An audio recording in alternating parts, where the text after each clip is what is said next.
I welcome Ursula Heise to our HKW Talks on the Anthropocene. Ursula Heise is Professor for English at the UCLA in Los Angeles. Welcome. Thank you. We invited you to talk on one of our islands. The idea with the island at the HKW was, since we were confronted with this big issue, this complex theme of the Anthropocene, to break that down, to break it into pieces. And the island was for us a nice metaphor to do that. You start from the island and then you grow. And the island we invited you to was the island on perspectives. And the second idea we related to the island was that each intellectual, academic should speak, so to say, through an object about his or her research. And you choose the feathers of a bird. Can you explain a little bit why these feathers, why this bird? Yes, I very much like the idea of breaking through the usual format of the academic talk and to speak through an object so as to relate fairly abstract ideas to one concrete thing. The feathers are of a bird that lives with me. She is a red-crowned parrot. The Latin name of the species is Amazona viridiginalis, which literally means green-cheeked Amazon. It's a mid-sized Amazon parrot species, fairly brightly green-colored with especially neon green cheeks, and then a red crown from which the English name of the species derives. This bird came to me by accident, as most of my birds have. I've kept birds for almost 20 years now, and they mostly come to me because other people give them up and they don't want them anymore. And so in one way or another, I end up as the adoptive parent. Was that by chance that you developed this relationship to birds? Or that was not entirely by chance. I had long had an interest in animals per se, and then in birds in particular, in bird perception, bird communication, and then had an interest in observing wild birds, so bird watching is one of my passions. And then in the mid-1990s began to keep pet birds, and that developed into a permanent hobby, so to speak, because it turned out that there are also so many pet birds, especially parrots, that get abandoned because they actually quite often develop serious behavioral problems when they're not treated right. They're actually not easy pets to keep. And so this became an interest of mine to observe these animals and then also see how they interact with humans. Unlike dogs, parrots and birds in general are not animals whose genes have been altered by us for 10,000 years to adapt them to living in our living rooms. But at any rate, so this bird came to me more or less by chance. Let me just also make a bracket there. We go on with the argument. Would you say that because of your interaction with the birds, you changed your behavior too? You certainly change your mode of perception completely. Watching birds in the wild gives you an alertness and an awareness for details, for sounds in the landscape. And that can be a cityscape, or it can be a hiking trail on a mountain or in a forest. That's quite different from what I used to have when I grew up, where I didn't really pay very much attention to my natural surroundings and not to urban surroundings either. So there is a mode of awareness that you develop, and then interacting with animals, and especially with fairly different animals, not mammals, but other taxa on a daily basis, also makes you aware of the limits and the possibilities of your own mode of perception. So I live with birds and with tortoises, and so you always wonder, what does the world look like for an animal which can see into the UV spectrum as birds can? What is it like to be an animal whose body is 90% surrounded by a shell that doesn't have any nerves in it? What is the experiential world of an organism like that? And that's something that I didn't think about before living with them. You really develop a kind of relationship to the bird where the bird is also an actor in the interaction? Oh, absolutely. Any bird owner, I think Yeah. any pet owner will tell you that Yeah. one's agency gets reshaped Reshaped. on a daily basis by these other animals that make their demands known I in see. very forceful ways. Ways, And yeah. especially with parrots, usually the fantasy is people buy parrots because they think they will learn to speak human language. My experience has been the opposite, that they're much faster in training us to understand their sounds as well as their very expressive body language than they are in picking up our language. They make their wishes known in no uncertain terms, and since parrots are also very noisy, Okay, they so you they, have this specific relationship to the birds and the turtle, but what about your friends? Have you friends who have no relationships to animals and they come and they are, I mean, surprised? Absolutely. I mean, there's some. I have some friends, obviously, who are also either bird owners or bird lovers, or pet owners more generally. Yes. But I also have a lot of friends who have no special relationship to animals and who are actually sometimes a little frightened by those of my birds who are very assertive about making human visitors their perches and who don't actually like birds flying toward them or landing on them. So there's a whole spectrum, and it is true that there seems to be a sort of almost intuitive dividing line between those people who understand animals, or at least even if they don't understand birds in particular, but who understand the special relationship that humans have with animals, and those who really don't have any particular relationship to now that. let's come back to the story of the parrot. So this parrot came to me, and I didn't actually, at the beginning, know very much about the species, but I'm always curious about finding out what the original habitat of particular species is. And then I recently moved to Los Angeles, and it turns out that this species, the green-cheeked Amazon or red-crowned parrot as they're called, has a particular relationship to Los Angeles. The species originally comes from northeastern Mexico, so it's in the state of Tamaulipas, in Nuevo León, northern Veracruz, northern San Luis Potosí, and it is endangered there. It's on the Mexican endangered species list and is also classified as endangered by the IUCNs. And why is that so? It's mostly because of the pet trade, ironically enough. So okay. these are handsome birds, and they're a good size. They're sort of a mid-size. They're not huge birds, but also not very small. So from the 1970s onward, they were massively exported for the pet trade. The way that works is that the pet traders go and they actually take the chicks out of the nest. In the case of this species, since they nest in tree trunks, they often actually cut down the trees so as to have easier access to the nests. And we know that between 1970 and 1982, at least 5,000 chicks per year were exported to the United States. Now, as is usual in the bird trade, only probably about half of these chicks ever made it to their destination alive. But this is a significant number. It's, so to say, and another transnational phenomenon between Mexico and the Absolutely. United States, Well, related to some extent also to the migration processes between human beings from that side. It's not directly related to yeah. that, but it's in some ways analogous, and I'll Yes. come to that because there is an odd metaphorical connection that I think one could make between these particular parrots and human migrants. I mean, to some extent, the economical disbalances between the countries are, to some extent, of course, this concept of pet Right. and importing the pet Yeah. is. The exotic bird trade is still very much alive with all of South America, and it's a tragedy because so few of these animals ever actually make it alive to their destination. It's now illegal. Yes. The American Congress in 1992 outlawed the trade in exotic pet birds. So domestic breeding has become a lot more attractive, and many people now also know that wild-caught birds actually do not make particularly good pets. They might make decent breeders, but they're actually, since they don't trust humans, they're actually not particularly pleasant to interact with. It's much nicer to have a bird that's been bred by humans and trusts humans. So would you from say its being a pet chickhood. is a strategy for survival of the bird, or just the other way around? No, I think it is. It's an enforced method of survival, of course.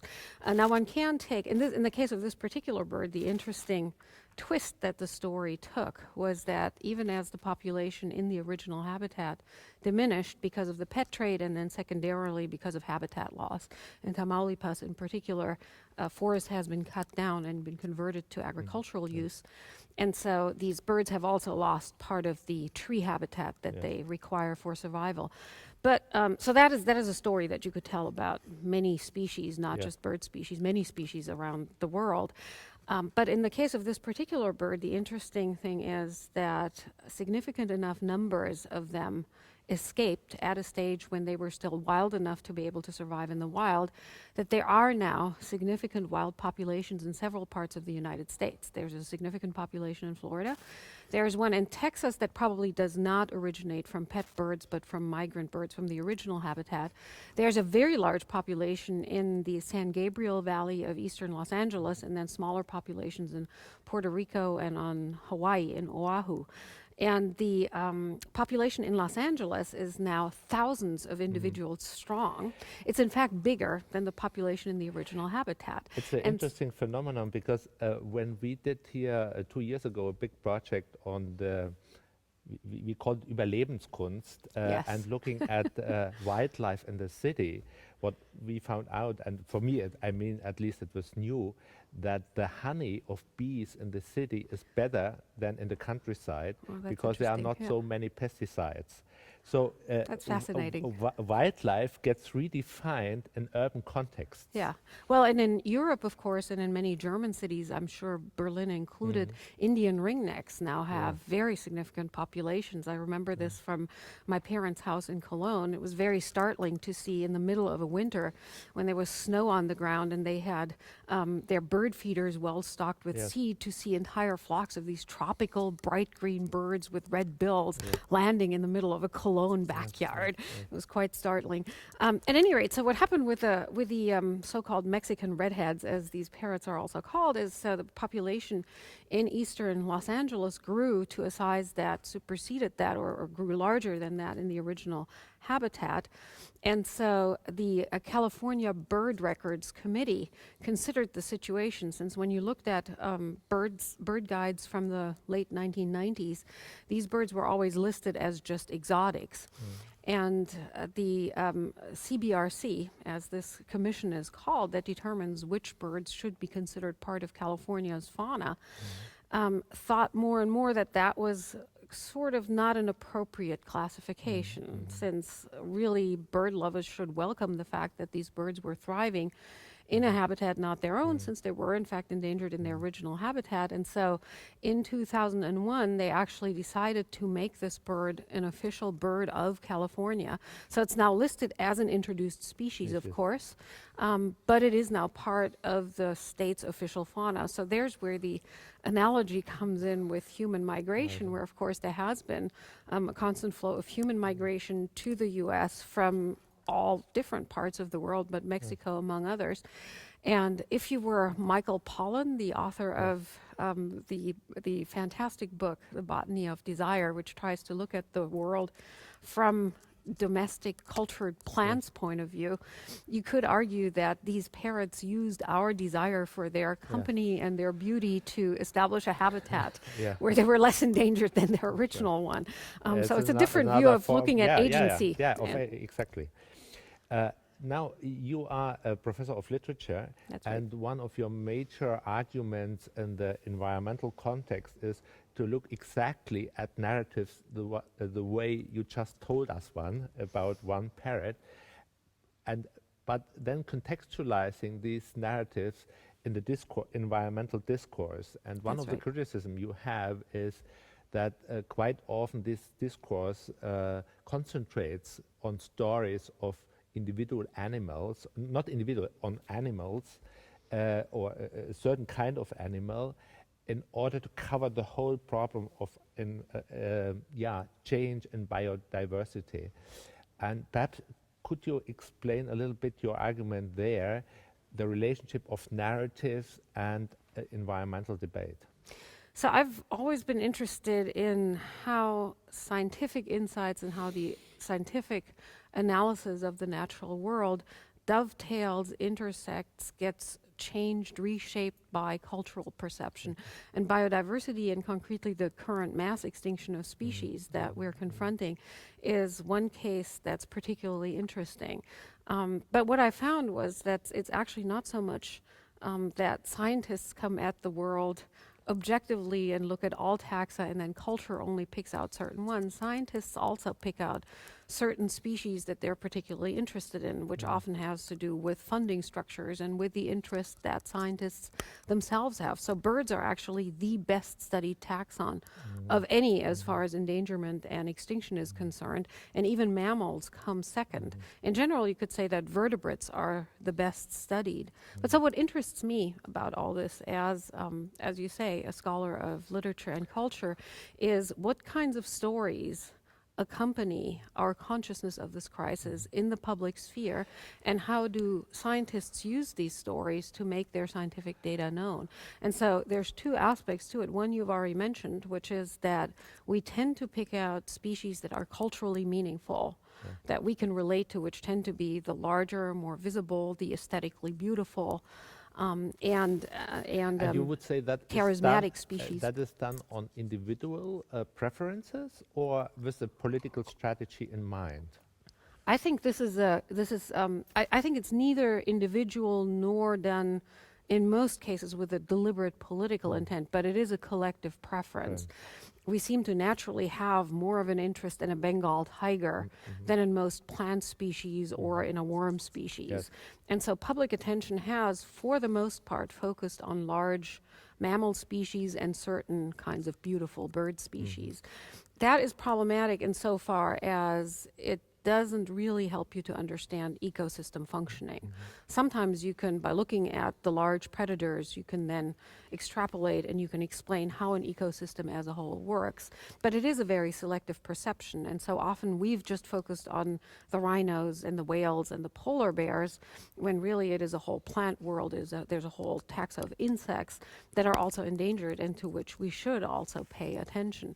Having said that, any conservationist will tell you that it's better if people pay attention to at least some charismatic species than if they don't pay attention at all. And often these charismatic species have been very effective about getting public awareness and public funding going for species conservation. In general, one could say that decision taking on the individual level as well as, let's say, on the community, collective level, is of course done to a high percentage on an emotional basis and not on a cognitive basis. So to one extent, these are one-sided stories, but to the other extent, they are exactly addressing, let's say, the 80-90% of our subconsciousness, which, let's say, normal marketing strategies are doing. So how do you evaluate this? Well, affect is clearly very important in these stories that we tell about species endangerment and species extinction. And this is very interesting from a literary point of view, because the genre that you see, both in the texts that deal with endangered species and in the photographs and the film documentaries, is what we call elegy. So elegy is traditionally usually a poem that is addressed to a beloved person who has passed away. So that person's beauty and accomplishments are praised, and that and mourning is expressed. The affect of mourning for the passing of a beloved is usually expressed through the genre of elegy, and that is one of the genres that is quite prevalent in a lot of the environmental literature in general, but literature about species extinction in particular. So what you are telling us is that this classical divide of culture and nature, which we is driving force, let's say, to say in the sciences for a long time, is not really part of the public debate. The mixture is much. There is much more mixture in the public debate as in our, let's say, consciousness about it. I think that's true. I mean, it's a complicated mix, because certainly the perception that these animals are to some extent something exotic, something that we don't encounter in our everyday lives, that it is nature as opposed to culture, especially urban culture, is part of their attraction. So the nature-culture divide is not completely absent from these cultural engagements, and in fact, in some cases, works to heighten the attractiveness. So the other strategy that The other strategy that filmmakers and writers, photographers have used is that of the visual or textual database, because many of the filmmakers and writers who address the species extinction crisis today are of course aware that focusing on just individual, beautiful, large species is not enough and doesn't really adequately convey a sense of the magnitude of this crisis. So especially the photographers have often resorted to inventories of species. So they take literally hundreds of photographs of endangered species. Sometimes they shoot them in portrait style, regardless of what the species is. So for a bird or for a mammal, that's not so unusual. Once you take you shoot a reptile's face or an insect's face, portrait style, it's very striking and it really attracts the viewer's attention. But what works in these photo inventories more than anything else is seeing hundreds of photos and realizing, my God, this is not just some tigers and some rhinos that are endangered. This is hundreds, even thousands of species that either have already gone extinct due to human intervention or that are endangered by our actions. Also on your island, Akil Bilkrami was talking about the role of natural sciences and how natural sciences define what nature is for us. What is your relationship to natural scientists? How do natural scientists react to your findings? So to say, when you contextualize them politically, or you argue that they are driven basically by individual intentions and fantasies even. That is not the only thing I argue. I think scientists' reactions to cultural analysis of their work is quite mixed. I think there are a lot of scientists who are well aware that their own interests and the way in which they do their research, and especially the way in which they communicate the results of their research to the public, especially in the life sciences, especially where ecology and biology are concerned, have to do with culture and are in some way conditioned by the cultural context. Many scientists know that and are aware of it, but they sometimes resist the suggestion that that is all there is to their research, and justifiably so. I mean, there is always a part that I think just cultural analysis doesn't get at. I think where there's more resistance on the part of scientists is when I make the suggestion that their research also is shaped by cultural narratives and that there might be other narratives that we could tell about those.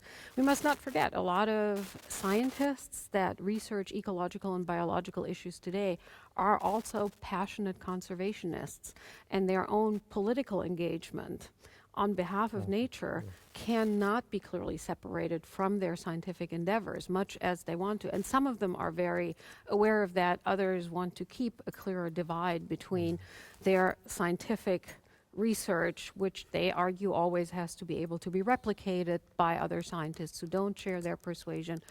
But in practice, when you look at what most scientists who work on biodiversity, to stick with that example, say, but the same I think would be true for scientists working on climate change, is that, of course, in practice it is quite difficult for them to separate their scientific research, the pure numbers, statistics, looking at the natural world, from what they know will be the result of their communication with the public. They're perfectly aware that anything they say to the public about the state of nature will have political ramifications.